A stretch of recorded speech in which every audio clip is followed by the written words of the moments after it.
Eh bien, nous voilà donc pour la 78e séance.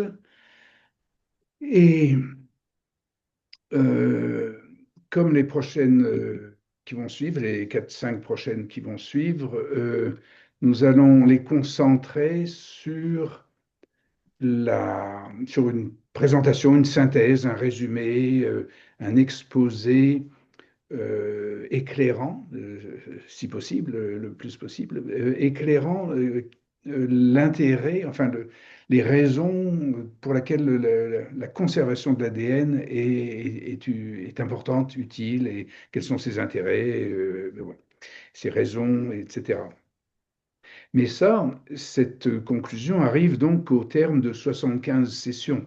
Et nous allons là à présent simplement revenir à la toute première session et voir comment déjà le terrain se préparait pour arriver à cette conclusion qui est arrivée au bout de 75 séances, de dire finalement la conservation de l'ADN est quelque chose de civilisateur au temps présent, hein. Donc au début, c'était pas tellement le propos ni l'idée, ça s'est découvert petit à petit. Seulement, il a été intéressant de soumettre un an plus tard, puisque ça fait donc maintenant 78 séances, ça fait plus d'un an, il a été intéressant de soumettre la première session, la session inaugurale, ainsi que les quelques suivantes, de la soumettre à l'IA et de dire, tiens, qu'est-ce que tu penses est-ce que tu peux résumer ce prélude ou cette première session? Et effectivement, l'IA à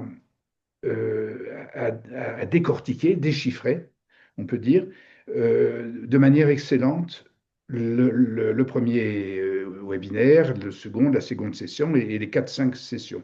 Donc, je les ferai l'une par l'autre, l'une après l'autre. On va les reprendre.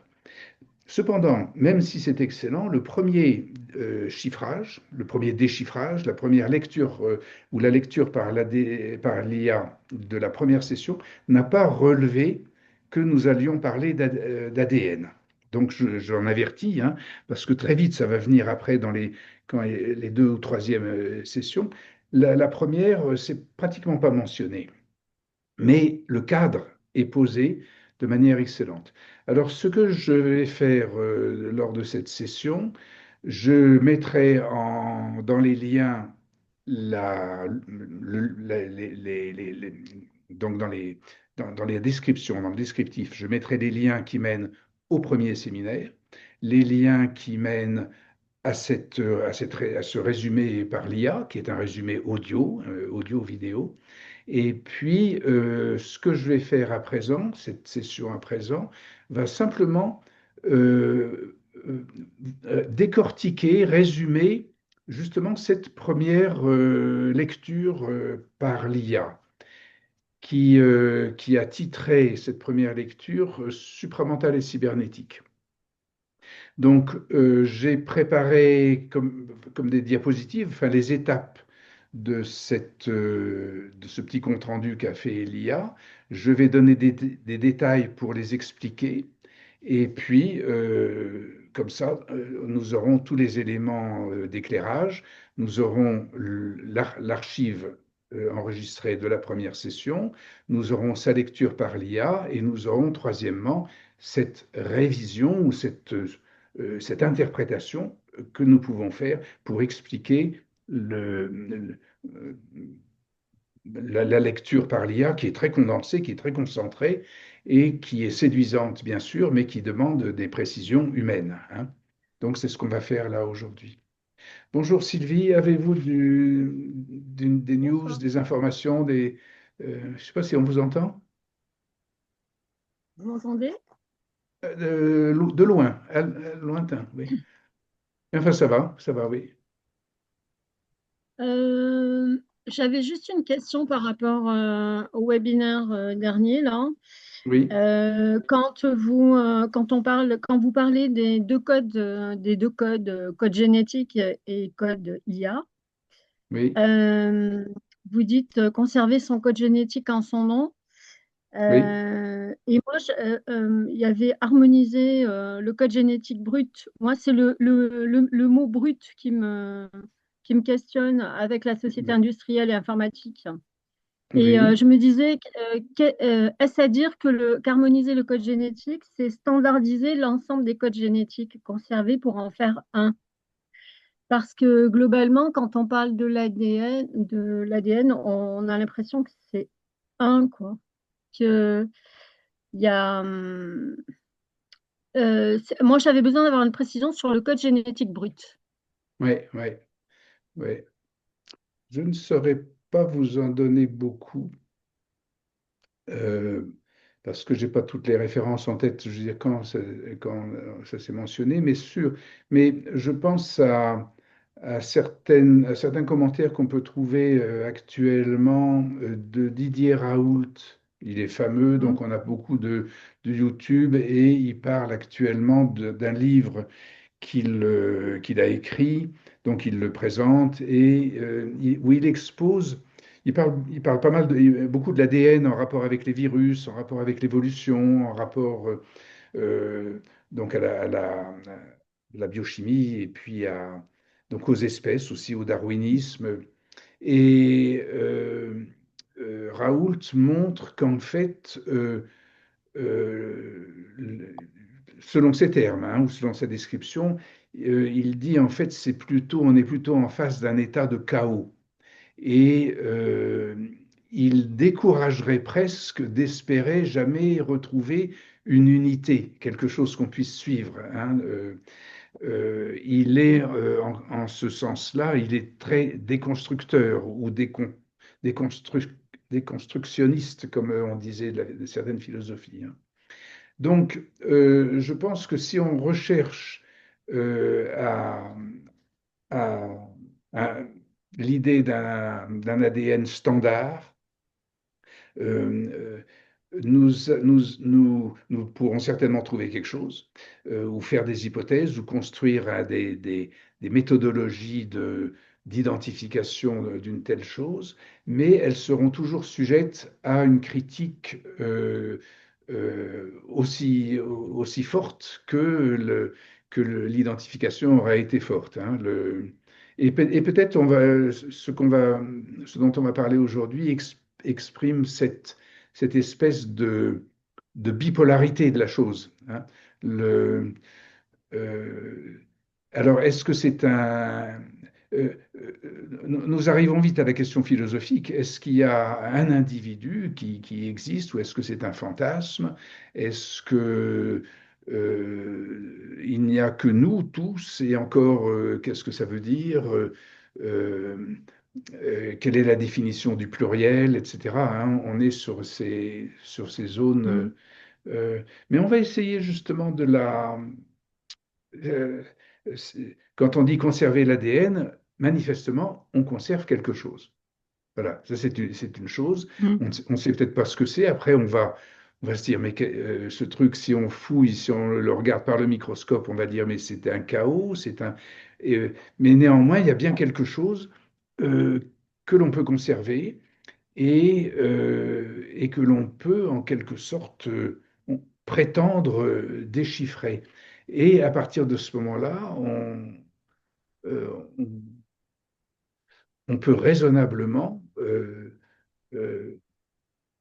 s'engager, réfléchir à identifier cette chose, hein. Hmm. Mm. Maintenant, faire Parce que si un... on fait un parallèle avec Oui, l'analyse plurielle, oui, oui, allez-y. si on fait un parallèle avec l'analyse plurielle, Oui, vous m'entendez? oui, oui, Si on je vous fait un entends. parallèle avec l'analyse plurielle, Hmm. on peut dire que dans l'analyse plurielle, à un certain moment, on est un, le groupe, et Oui, que on est des entités individuelles, en fait, un plus un plus un plus un, mhm, et que il y a une identification nominale, en fait. Mais à un moment donné, on est aussi le groupe, quoi. Enfin, je trouve qu'il y a deux dimensions, en fait.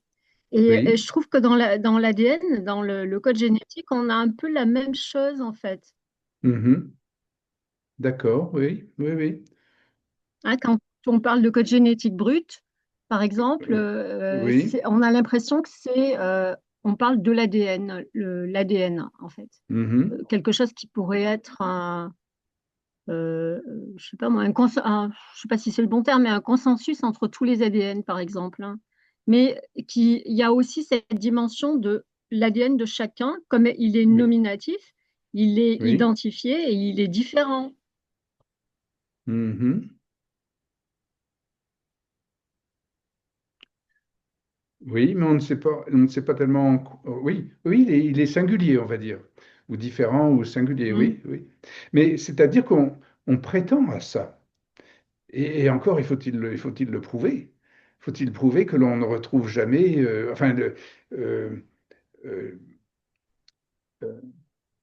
c'est une singularité qui est, ben, on va le dire, qui est une singularité complexe. Le, Parce que c'est un peu comme un miroir. Si vous voulez, un miroir, c'est singulier. Mais vous pouvez y Mm. mettre beaucoup de choses au travers le miroir. Mm. Et vous ne constaterez jamais que c'est un miroir autrement qu'en mettant une image devant et en le faisant réfléchir. À ce moment-là, vous direz, ah Mm. bah oui, il y a un miroir, effectivement. La preuve en est qu'il y a une image. Mais qu'est-ce qui diffère un miroir d'un autre miroir? Rien non plus. Mm. Hein. Donc on se trouve avec cette espèce de jeu, là que l'on a dit binaire, entre le miroir et l'image. Hein. Il y a deux choses, miroir et image. Et on va voir que effectivement, cette chose se résonne finalement par trois éléments, parce qu'il y a un regard. Même Mm. s'il y a un miroir et une image, il y a aussi un regard, et on va essayer enfin, et on cherche à le définir, etc. Donc il y a une personne sur un ADN, mais en même temps, l'ADN, il est en quelque sorte universel, et il reflète, il crée un corps, Mm. comme un miroir crée une image. Donc on est un petit peu dans cette situation-là. On va passer maintenant, si vous voulez, donc au diaporama ou à la lecture, enfin disons au compte-rendu de ce compte-rendu, deuxième degré, le compte-rendu au deuxième degré, du premier compte-rendu du premier séminaire fait donc du premier compte-rendu par l'IA. C'est c'est Gemini qui fait ça sur notre book LM. Et, euh, et donc, je vais partager l'écran. euh, et on va essayer d'ailleurs de retrouver vos interrogations à la lecture de ce compte-rendu. Vos interrogations et éventuellement ce qui peut y faire écho ou apporter des réponses. Mm. Voici ce que, à la lecture du premier la première session du webinaire à Naples, l'IA a créé une vidéo ou un compte-rendu qui s'appelait Supramental et cybernétique. Et donc je lis en même temps cet exposé parce que, de nouveau, l'IA va aussi en faire un résumé. Hein. Donc, l'IA n'est pas encore capable vraiment de bien lire les images, donc je lis un petit peu ce que j'ai marqué. Donc, nous allons parler des origines de la conservation de l'ADN, les causes et les raisons de conserver l'ADN telles qu'elles sont présentées par l'IA il y a quelques jours, en septembre 2025. Mais elle a fait ça en interprétant ou en prenant lecture d'un webinaire de mars 2024. Donc, c'est Gemini IA qui lit la session d'ouverture de webinaire et qui pose au premier chapitre, elle expose ce que, là c'est une capture d'écran de cette vidéo qu'elle a faite, que Gemini a faite sur notre LM. Elle commence comme ça, elle estime que le préambule, c'est sommes-nous en train de perdre notre mémoire? Et pourquoi est-ce que nous perdrions notre mémoire? Parce que la mémoire interne n'est plus mobilisée et elle va disparaître comme un muscle qu'on n'utilise plus, elle va disparaître à cause ou du fait que l'IA prend en charge notre mémoire. Donc il y a une espèce de transvasement de notre mémoire qui s'étiole et au contraire s'augmente, se renforce dans dans les ordinateurs, dans l'intelligence artificielle. Et donc, le- l'interprétation continue, la lecture du webinaire continue en disant on peut appeler ça, on peut dire que nous sommes à l'ère de l'exosomatisation. C'est-à-dire, c'est un mot bizarre, incongru, mais on y est habitué, on sait ce que c'est maintenant qu'un exosquelette, c'est-à-dire que c'est un vêtement qui va remplacer notre corps, et c'est un squelette à l'extérieur de nous. Eh bien, nous sommes en train de créer une exomémoire de, euh, de, de notre, de notre aventure humaine, hein, et de nos aventures individuelles, de nos mémoires personnelles. Euh, et le deuxième chapitre que va ouvrir la lecture de l'IA, ce compte-rendu, elle va expliquer, elle va dire que ce processus d'exosomatisation relève de ce qu'on peut appeler une industrialisation ou une industrie du code. C'est-à-dire qu'on a fait, j'imagine qu'on peut imaginer que dans les temps préhistoriques, il y avait une espèce d'industrie du silex ou des différentes pierres. Et puis ensuite, il y a eu des industries d'élevage, il y a eu des industries de façonnage, de peinture, de littérature. Et aujourd'hui, nous entrons dans une industrie du code et nous nous demandons qu'est-ce que c'est que le code pour savoir donc qu'est-ce qu'on met en industrie. Un code, c'est finalement une transformation d'objets en produits. C'est une transformation d'information en savoir. Un code, c'est la saisie d'un objet qui est transformé par code, qui est codé en un autre objet produit par le phénomène du code, hein. Si par exemple le chiffre 3 représente la lettre A, eh bien le code va produire 3 à partir de la lettre A. Donc l'industrie du code transforme des objets en produits. Euh, C'est-à-dire aussi donc l'info en savoir. Et là, je fais une pause, je regarde un petit peu l'heure. Euh, Nous sommes là et je passe euh, à- au tableau qui résume cette vidéo Notebook LM, hein. Ce résumé par l'IA, je le résume comme ça. On vient de voir ici le début. Et je l'ai résumé en six chapitres. Le premier chapitre dont on vient de parler, c'est la présentation de la mémoire et du phénomène d'exosomatisation et de endo, entre exo, endo, en soi, et exo à l'extérieur de soi. Et on a vu que ce passage de l'exo à l'endo, ou de l'endogène à l'exogène, du soma à l'exosomatique, se faisait par une industrie du code qui transformait l'endogène en exogène et qui faisait des séries. Donc nous avons, là j'arrête le partage pour nous poser un peu là-dessus. Ce Euh, que... Salut Est-ce que Denis, oui. Oui, Oui, bonjour. oui. Mais le code, moi, je vois plutôt ça comme un langage, quoi, comme un Non, alphabet. non, non, c'est avant. Alors ça ben, nous le verrons petit à petit, hein, et la question est Mhm. judicieuse, elle est primordiale à poser. Mhm. Ce n'est pas un alphabet, ou ce n'est pas un langage, dans le sens où ce qu'on a fait comme distinction, et en Mhm. tout cas ça c'est certainement le lacanisme, mais peut-être y a-t-il des sciences qui avaient déjà bien séparé ces deux choses. Mhm. Euh, Le langage, c'est son objet, c'est, on l'appelle le signifiant. C'est quelque chose Oui. qui va signifier quelque chose, hein.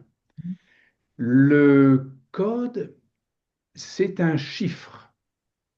C'est-à-dire que, si vous voulez, la formule de linguistique, c'est un signifiant, ça représente quelque chose pour un autre signifiant, hein. Mhm. Tandis qu'un code représente, euh, transforme une chose dans sa représentation.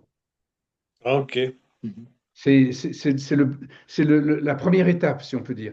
Mhm. Et ensuite, le signifiant se permet de faire des métaphores, permet de faire des métaphores. Mais on ne peut pas faire des métaphores avec du code. Avec du code, on ne peut que coder quelque chose et on fait des séries à ce moment-là. On appelle ça des métonymies. On fait des séries d'éléments transformés, Mhm. mais qui n'ont, si ces éléments transformés se mettent à avoir une représentation d'autres éléments préalables, alors à ce moment-là, ce ne sont plus des chiffres, mais ça va être Mhm. des lettres, justement, hein. Ah, Hein. Le chiffre ne fait que euh, une transformation simple sur un premier niveau, hein, si on peut dire. Et alors ça, ces transformations simples, mhm. ce que le code produit, euh, ce que le code transforme Oui. et produit, euh, ces transformations, on les a conceptualisées non pas en phrases, comme des lettres font des phrases et des mots, Mhm. mais on les a conceptualisées en séries. Mhm. Il y a des séries d'allumettes, il y a des séries de Sartre qui est le grand conceptualisateur de cette chose, il y a des séries de gens qui font la queue pour attendre le bus, il y a des euh, et mais ces gens sont anonymes, ils sont tous pareils, ce sont et ils ne se parlent pas, en quelque sorte, sauf s'ils veulent se mettre à parler, mais ils entrent dans le bus simplement parce qu'ils ont leur ticket et ce ne sont pas des signifiants, ce sont des numéros, si on peut dire, hein, euh, et donc, et c'est surtout au XXe siècle qu'il y a vraiment eu une étude de cette différence, que la linguistique est apparue comme une science, sans doute, et que le code a été euh, a commencé à être compris ou comme quelque chose qui a sa propre essence, c'est une chose particulière, et ça a été compris, c'est-à-dire c'est la première extraction de la masse.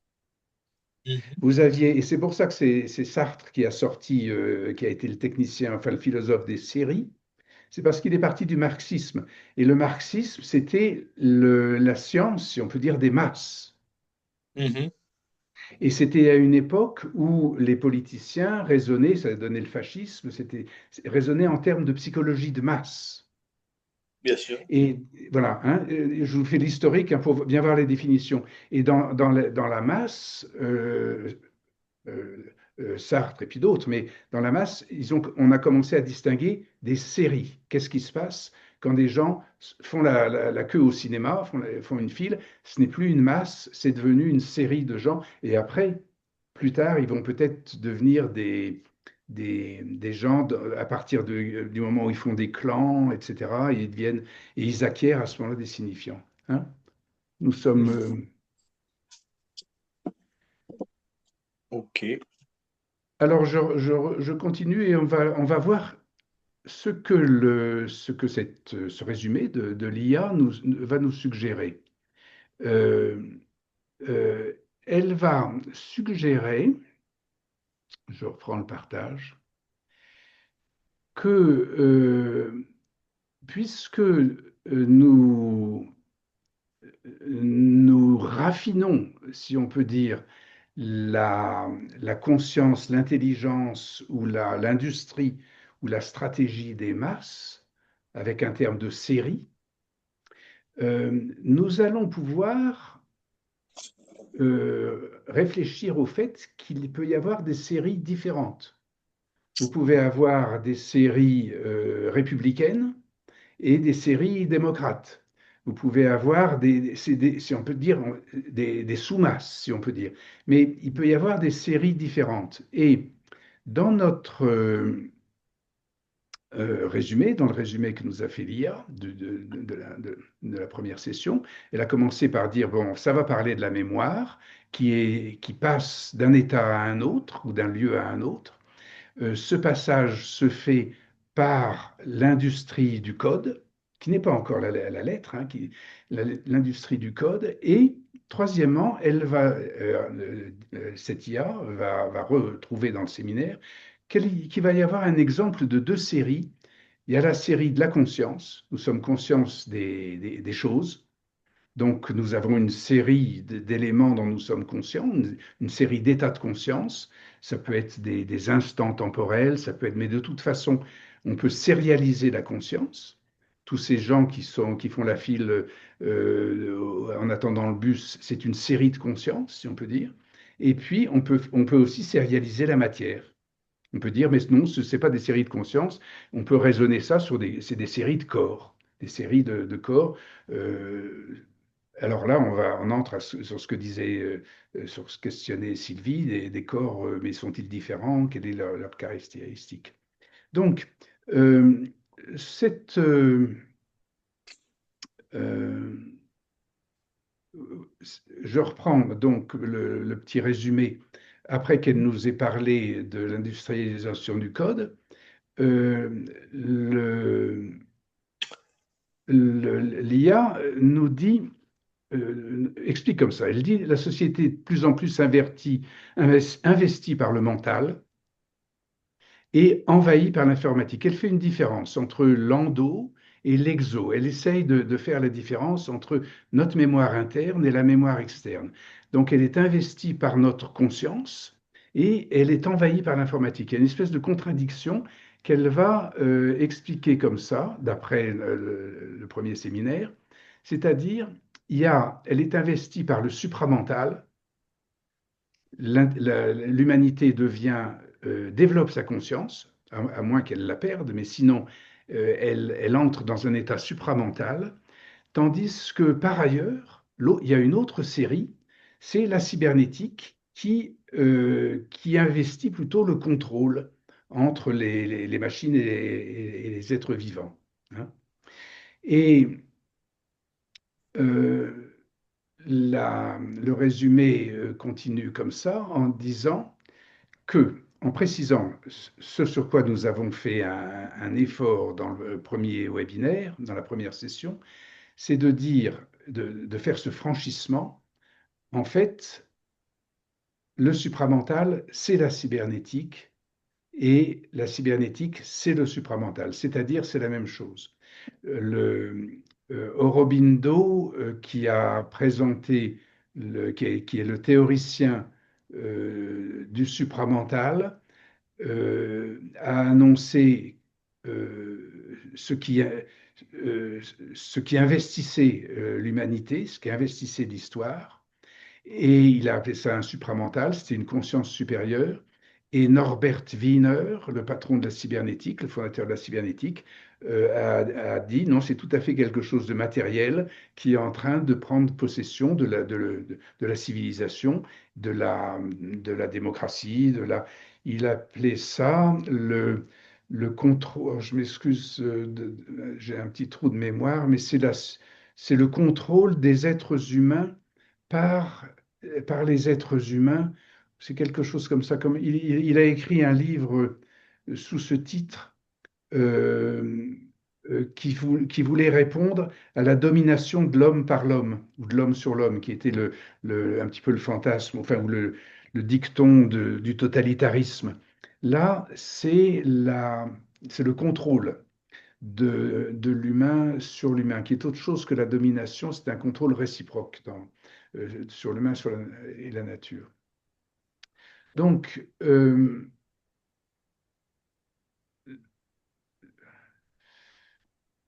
à ce stade-là,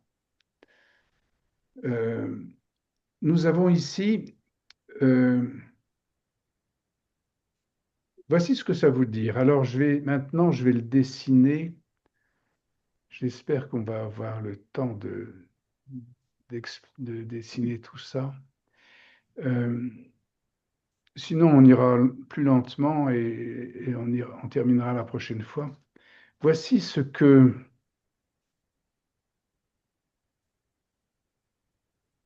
Voilà, je peux l'écrire, le stylo marche. Aurobindo, en début, disons en 1900, parle du supramental. Supramental, qui est une force qui va euh, descendre sur la Terre.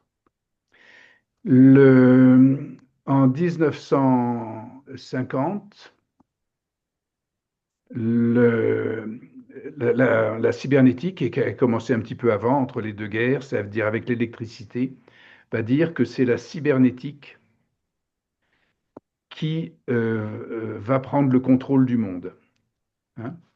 Donc il y a eu au XXe siècle un déclin du mysticisme et une montée du matérialisme. L'idée du supramental ne fait pas aujourd'hui comment dire, les manchettes de magazines ou les vidéos YouTube, ou très peu. Par contre, l'IA, la cybernétique, a pris cette place-là.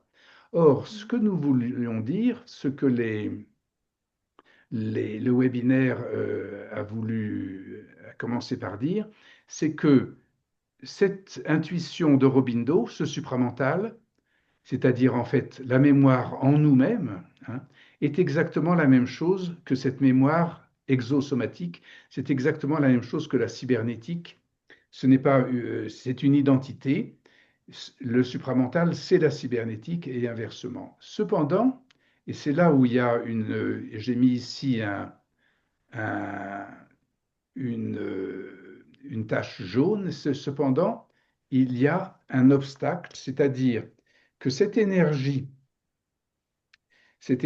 qui nous est apportée par le supramental et cette énergie qui est développée, qui explose par la cybernétique, cette même énergie, elle est bloquée par un obstacle central qui est cette énergie latente dans la matière, soit par la descente du supramental, soit par l'expression de la cybernétique. Cette énergie est inhibée par nos complexes psychologiques. Et c'est par des complexes psychologiques, c'est par ce qu'on appelle notre psychologie que nous bloquons aussi bien la descente du supramental que le développement de la cybernétique intelligent, si on peut dire. Hein. Et nous faisons du développement de la cybernétique peut-être une monstruosité et nous avons peut-être perdu toute conscience. Hein. Ceci parce que dans ce croisement, dans cette rencontre des deux séries, un obstacle est créé qui est notre psychologie. Comme dirait euh, comment dire, ce médecin urgentiste, complotiste, comment s'appelle-t-il? Je me souviens plus non plus de ce nom. Euh, Bref, il appelle ça, ou bien d'autres, c'est le putain de facteur humain, hein, si on peut dire. Et il l'appelait comme ça. Alors, voici pour résumer. Donc, le supramental, c'est une descente de la conscience dans la matière. La cybernétique, c'est une force qui pénètre la matière, mais nous sommes actuellement dans un état d'inhibition entre les deux, où nous empêchons ce mécanisme de se dérouler et nous y perdons la mémoire. Et nous risquons, la cybernétique risque de la perdre aussi en même temps, c'est-à-dire de ne jamais l'acquérir. Nous avons un blocage. Mais si c'est un blocage psychologique, à ce moment-là, toujours le résumé de l'IA nous dit, à ce moment-là, il faut faire appel à ce qu'on appelle notre être psychique. Ça va être, puisqu'il a la capacité de traiter les complexes psychologiques. Et donc, c'est comme ça que le résumé va être à ce moment-là, avec le code et de manière collective, il faut traiter l'être psychique par ce qu'on appelle l'analyse plurielle. Hein. Alors ça, je le reprends sur le résumé des 6 chapitres de la vidéo, enfin du compte-rendu de l'IA. Elle a d'abord exposé et dit c'est un problème de mémoire. Cette mémoire, elle est exosomatisée par une industrie du code. Ça présente une dissociation de la conscience et de la matière. Il y a une force qui est inhibée, qui est, là je la marque, barrée comme un X, et on va peut-être avoir le temps de le voir, qui est entre le suprême et le sublime. Oui, on va avoir le temps d'y revenir, mais maintenant, parlons un petit peu, si vous voulez, faisons une pause pour voir si on a bien éclairci, enfin si les choses sont claires là.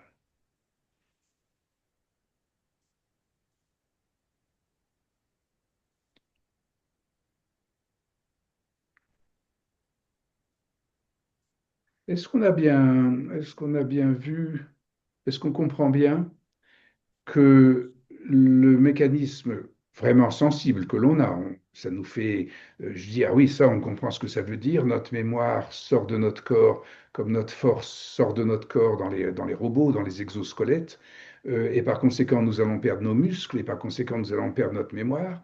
Bon. Et il y a une force intérieure, l'endosomatisation, le soma en soi, c'est ce qu'on appelle notre conscience, qui devient supramentale. Et puis, ce qu'il y a à l'extérieur, c'est l'appareillage. Ce sont les appareils qui sont appelés cybernétiques. Hein. Nous avons donc une dissociation de cette mémoire endogène, enfin, disons que la mémoire montre la dissociation de notre endogénie ou endogénétique, on va pouvoir le dire, et puis de notre exosomatisation. Hein. Et pour pouvoir les combiner, la suggestion qu'ils soient en ce moment inhibés, que la force potentielle de cette énergie interne ou bien de cette énergie externe, de ces deux séries d'espace ou de mondes, la conjonction est inhibée par, par un blocage de mémoire, soit un épuisement de la mémoire, soit un excès de mémoire. Et que c'est à la conjonction de deux séries que nous allons trouver ce blocage ou le lieu de cette force concentrée, inhibée et qui risque de bloquer le système. Est-ce que vous voyez ce que je veux dire? Et est-ce que je peux continuer avec la schématisation? Je vais proposer, alors là, je vais proposer quelque chose qui va, j'espère, être très utile pour visualiser quelque chose. On va mettre en noir cette conscience, la conscience supramentale, et on va mettre en rouge la conscience cybernétique. Et alors, c'est un petit schéma qui date d'il y a 30-40 ans. C'est un des premiers schémas que je mettais sur le web. C'est un petit dessin animé. C'est très, très frustre. Vous pardonnerez le caractère vraiment très, très sommaire de la représentation, mais nous l'aurions ici si elle veut bien bouger. Cependant, est-ce qu'elle va pouvoir s'animer? Voilà. Voilà. Ça, je décrivais ça. J'avais utilisé ce schéma pour exprimer. Nous avons ici à gauche, on va dire, le supramental, la conscience qui commence à descendre, et puis qui repart dans l'autre sens, elle est échaudée par ce qui lui arrive, parce que, il y a une cybernétique, un matérialisme qui est en train de la capturer, si on peut dire. Et cette friction entre les deux séries, et on voit apparaître un petit M. En fait, c'est ce que nous allons voir, c'est ce lieu de cette force ou de cette inhibition. C'est ici le lieu central où nous allons voir notre être psychique et comment nous allons voir que c'est le lieu de l'être psychique, hein. Alors, j'ai utilisé ce schéma qui va nous falloir, là on l'a vu vertical, hein, eh bien on va simplement on va le montrer horizontal, hein, après, on va l'utiliser horizontal. Le supramental est au-dessus, et puis la matière est en dessous, et comment est-ce que la conscience attrape la matière, et ils se défilent tous les deux, ou bien est-ce qu'on va réussir à arrêter, fixer un assemblage pour avoir quelque chose qui est en même temps conscient et en même temps matériel, hein. C'est finalement tout euh, notre aventure.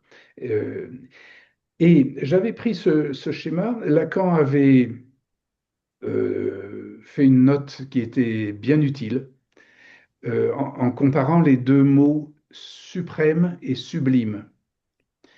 Vous avez une limite ici, mon bras, hein, qui fait un... bon. Suprême, ça veut dire au-dessus, Mhm. au-dessus de la base, si on peut dire. Ça, voilà quelque chose de suprême qui ici, qui gigote les doigts. Par contre, sub, en dessous de la limite, ici, les doigts sont sublimes, hein. Nous avons ce suprême et ce sublime.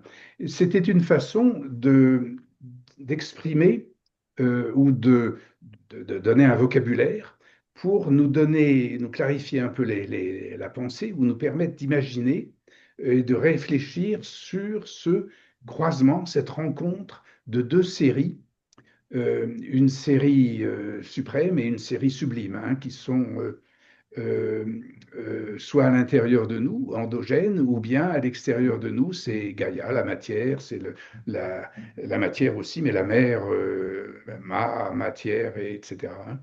Le, donc, euh, je vais maintenant, on va revenir et je vais redessiner un petit peu sur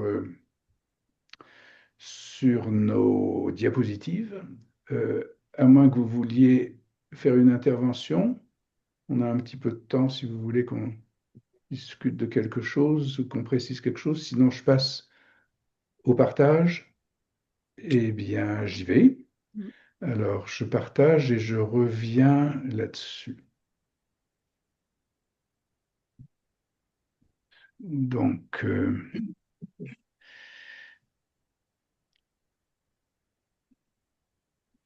alors, nous avons ici ce... un petit peu.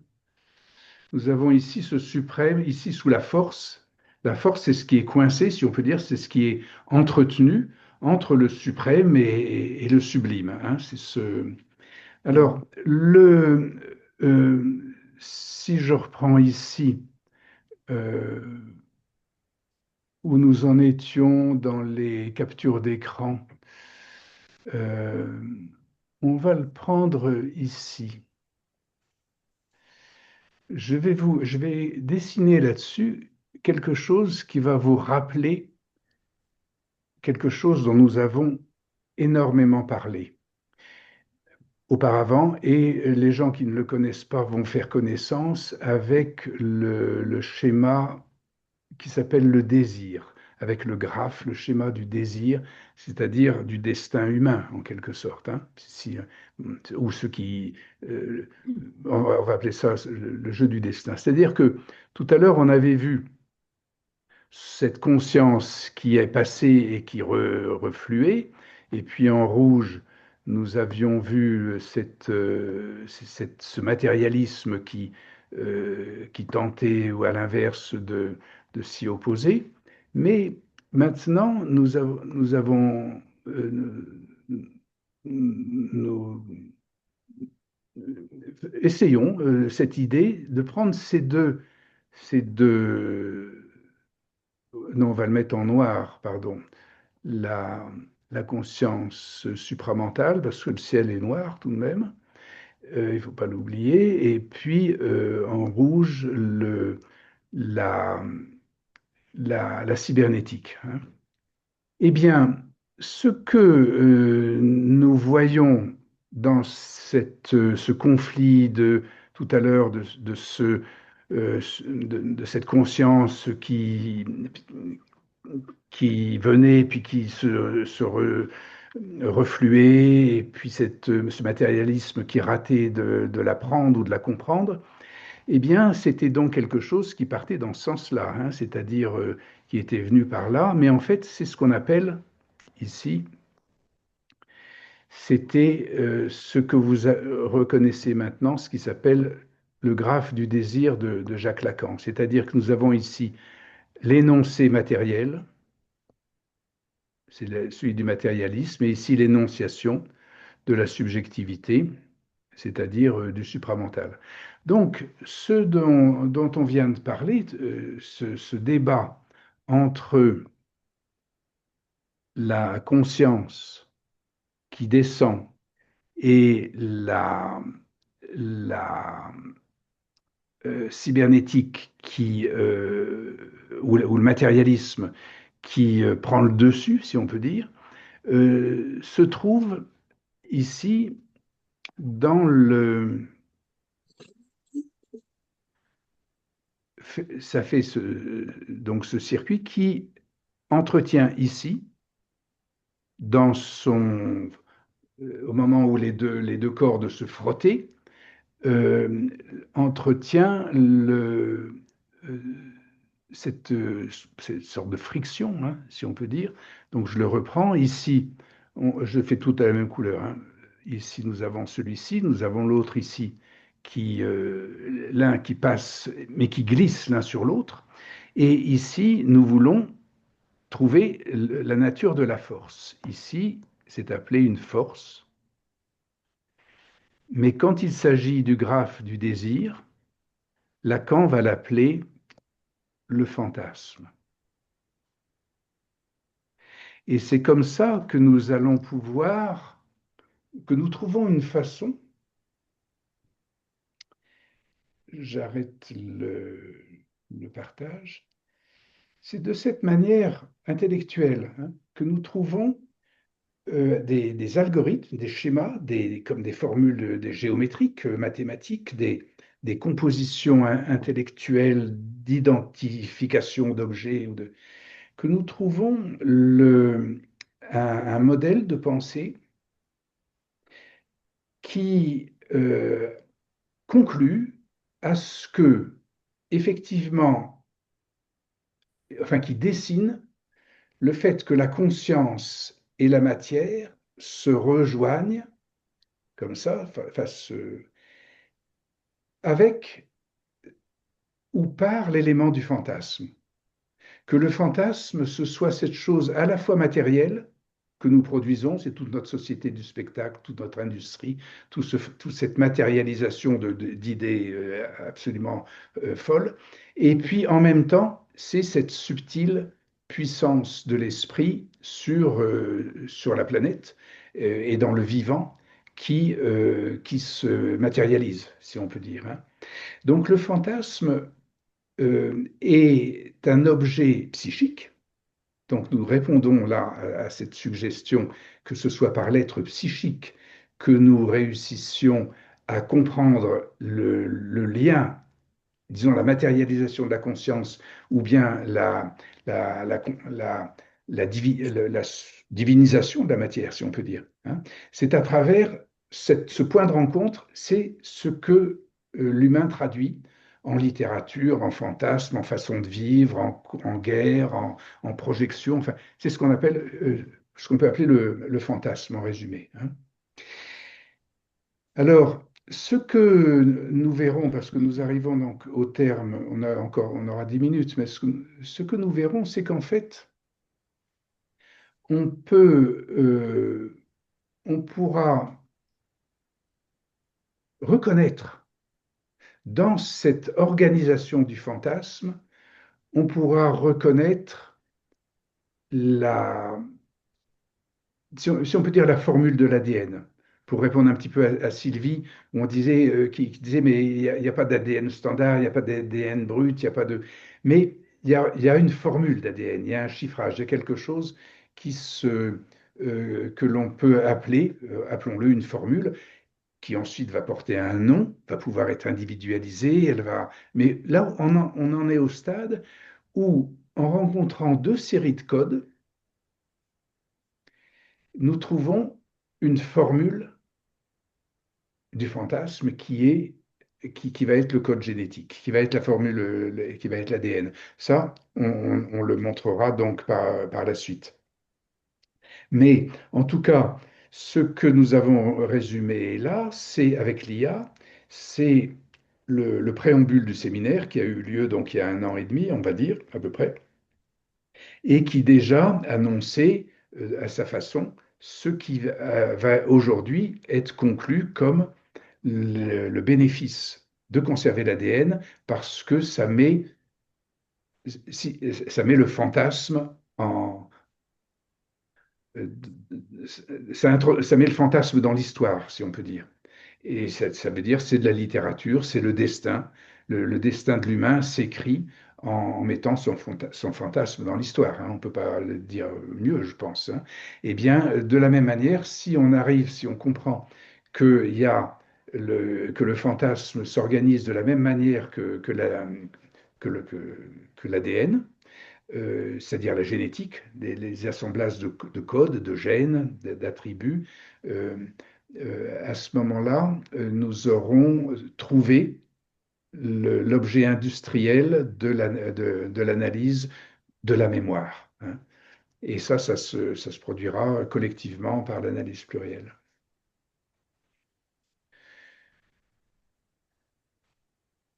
Alors, est-ce que c'est tout, ça paraît toujours un peu extrêmement condensé, hein, extrêmement mais est-ce qu'on a réussi tout de même à traverser comme quand on traverse en train un paysage, on voit des trucs, on n'arrive pas trop à tout saisir, mais est-ce qu'on a tout de même pu faire là une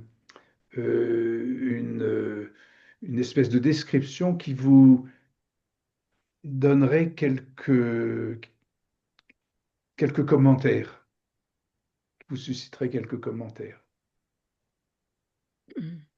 Moi, j'aurais une réflexion par rapport à ce que vous avez présenté. Ça me paraît très matérialiste, en fait. Et Mhm, la question que je me posais, c'était est-ce que l'ADN aurait de l'inconscient? mhm, C'est-à-dire que, est-ce que, par exemple, l'ADN, tout s'exprime dans l'ADN? oui, Ou est-ce que il y aurait, enfin, c'est une question, hein, je ne sais pas, c'est une oui, réflexion qui me vient comme ça. Est-ce qu'il y aurait oui, une part sombre, enfin cachée en fait, qui pourrait être de l'inconscient, mais qui s'exprime pas, parce qu'on va dire oui, les chaînes s'expriment. oui, oui. Par exemple, ben, on va dire les yeux, la couleur des yeux se Oui. transmet, etc. Mhm. Moi, je pensais aux jumeaux, par exemple. Il y a euh, des vrais jumeaux un des jumeaux qui va développer une maladie, par exemple la maladie d'Alzheimer. Le deuxième va pas la développer. C'est-à-dire que globalement, on va dire pour les vrais jumeaux, il y a Mhm. les mêmes gènes, en fait, mais que en fonction du contexte, en fonction enfin, de plein de choses, euh, voilà, il y a des Oui, choses qui s'expriment et des choses qui ne s'expriment pas. oui, Je vais vous Et répondre. ça paraît Oui, oui, surprenant, par exemple, par rapport oui, aux vrais jumeaux. oui. La connexion Et audio dans ce et que vous avez oui. présenté, je trouve Mhm. que c'est très matérialiste. Mhm. C'est un, il y a de la matière, il y a, Bien sûr. euh, Mhm. ça me paraît très cartésien quelque part. Mhm. Mhm. Donc, alors, je vais vous répondre sur ce point. Le matérialiste, très bien, hein, disons, espérons que ce soit pas simplement cet aspect très réducteur du totalitarisme, mais que ce soit du matérialisme qui apporte aussi le nom de science, que ce soit la pensée scientifique, effectivement cartésienne, mais on peut aller au-delà de Descartes, qui était encore qui vivait à une époque avant les ordinateurs, même s'il avait l'art de la mémoire de Bruno, mais il n'avait pas encore le choc de l'électricité, en tout cas. Mais je répondrai comme ça, Sylvie, à comme si vous ne croyez pas si bien dire. Quand j'ai noté, vous dites, est-ce que l'ADN aurait de l'inconscient? Une hypothèse, une hypothèse. Mais songeons un petit peu reportons-nous au début du siècle de Freud. Freud invente le concept d'inconscient. À l'époque, on ne connaît pas la génétique, ou très peu, très mal. On a les chromosomes, on va avoir, on a évidemment une intuition très forte qui apparaît, qui presse depuis quelques siècles, si on peut dire, mais Freud ne connaît pas l'ADN. Il raisonne encore avec une pensée qui n'a pas la connaissance de la génétique. Et il va dire, nous sommes animés par un inconscient. Il va donner un nom à quelque chose dont il pressent une formule prochaine. Vous prenez Aurobindo, il a, il pressent quelque chose qui va arriver, mais il n'y a pas d'ordinateur à son époque. Et il dit, je sens, il y a quelque chose, l'humanité est en train de concocter quelque chose, on va appeler ça le supramental, ça va sortir le mental de notre tête, et il donne un nom, il appelle ça supramental. Et puis quand la cybernétique se manifeste, on va se dire, bah oui, mais il avait l'intuition de ça. C'est ce procédé que j'ai appliqué, hein. Eh bien, on fait la même chose avec Freud. Freud ne connaissait pas la génétique, mais il commençait à comprendre qu'il y avait On commençait à connaître les cellules, les noyaux, on arrivait aux hormones, aux synapses. Il y a beaucoup.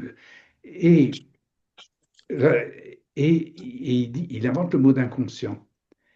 Mais est-ce que, de même que la cybernétique, l'objectivation du supramental, surtout si on le sait, eh bien, la génétique, l'ADN, c'est l'inconscient, finalement. Et quand vous dites, est-ce que l'ADN aurait de l'inconscient? Quand je dis, vous pensez pas si bien dire, c'est-à-dire qu'on pourrait dire, mais l'ADN, la génétique, c'est l'inconscient dont Freud avait l'intuition. Et on va pouvoir relire maintenant, reprendre toute la génétique à la lecture du fantasme par Freud, si vous voulez, hein. Et on donne là une espèce. Alors bien sûr, il y a le risque de tomber dans la matérialisation et d'oublier tout Orbindo, d'oublier Freud, d'oublier tout ça, et puis de dire on va maintenant faire des puces dans la tête et puis des hormones et des injections, parce qu'on est je sais pas quoi, les rois de la connerie. Mm. Mais attention, les deux choses, c'est la même chose. Elles se sont croisées, mais en fait, c'est la même chose, hein. Hein. Donc c'est comme ça que je prendrai votre formule, hein, votre interrogation. Et c'est fondamentalement vraiment ce que je veux dire depuis très longtemps. Oui. Bon, eh bien, nous y voilà, arrivés à la fin de notre session. On va l'enregistrer, hein, et de nouveau, on va faire passer ça à l'IA et la prochaine session, la semaine prochaine, on prendra la lecture par l'IA de la deuxième session d'il y a un an et demi. Donc, je mets fin ici à l'enregistrement.